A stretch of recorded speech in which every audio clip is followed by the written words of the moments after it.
উন্নত চিকিৎসার জন্য বিএনপি চেয়ারপারসন বেগম খালেদা জিয়ার বিদেশে যাবার পর দেশের রাজনীতি -2 বাস্তবায়নের দিকে যাচ্ছে বলে গুঞ্জন ওঠে নানা মহলে। তবে দেশের বর্তমান রাজনৈতিক বাস্তবতায় এটি কোনোভাবেই সম্ভব নয় বলছে বিএনপি। অবশ্য বিশ্লেষকদের কেউ কেউ রাজনীতিতে -2 এর আশঙ্কা একেবারে উড়িয়ে দিতে চান না। কোটি কোটি মানুষের ভালোবাসায় ফ্রিজ, টিভি এবং এসিতে দেশের ১ নম্বর ব্র্যান্ড ওয়ালটন।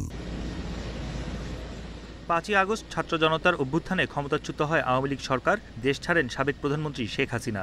দলটি যেন দেশের রাজনীতিতে ফিরতে না পারে তা নিশ্চিত করার দাবি তোলে বৈষম্য বিরোধী ছাত্র আন্দোলন। এদিকে দণ্ড বাতিল হলে উন্নত চিকিৎসার জন্য লন্ডনে যান বিএনপির চেয়ারপারসন বেগম খালেদা জিয়া। গুঞ্জন ওঠে বাংলাদেশের রাজনীতি কি বহুল আলোচিত -2 বাস্তবায়নের দিকে যাচ্ছে? যে চেষ্টা করা হয়েছিল 1-11-এর সময় তা কি 24-এর রক্তঝরা আন্দোলনের পর কৌশলে কার্যকর হচ্ছে? বিএনপি বলছে গুঞ্জন এবং বাস্তবতা ভিন্ন। কোনো ফর্মুলা বাংলাদেশে বাস্তবায়ন আর সম্ভব নয় বলেই মনে করেন দলটির নীতি নির্ধারণী ফোরামের স্থায়ী কমিটির অনেকেই। -2 কথা যারা বলে এগুলো তাদের অনেকে বলে না উইশফুল থিঙ্কিং, ইংরেজিতে বলে না আশা আর কি।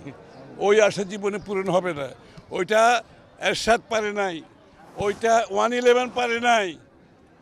আর এখন তো বিএনপি আজকে তার চেয়ে অনেক বেশি শক্তিশালী দল। তবে আশঙ্কা একেবারে উড়িয়ে দিতে চান না রাজনৈতিক বিশ্লেষক মাইনুল হাসান খান। তিনি বলছেন সরকার না চাইলেও পরাশক্তি মাইনাসের চেষ্টা চালাতেই পারে। প্রফেসর ইউনূসের -2, -3 এইসবের সাথে ওনার কোনো সম্পর্ক নাই। কিছুটা আমেরিকার সম্পর্ক আছে, কিছুটা চাইনিজ সম্পর্ক আছে, আর ভারতীয় সম্পর্কটা তো ভিতর থেকে সাংঘাতিক।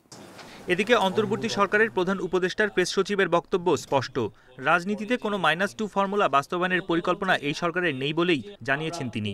বেশি রিফর্ম চাচ্ছি না। বন ইবনে কামাল, ইন্ডিপেন্ডেন্ট নিউজ, ঢাকা।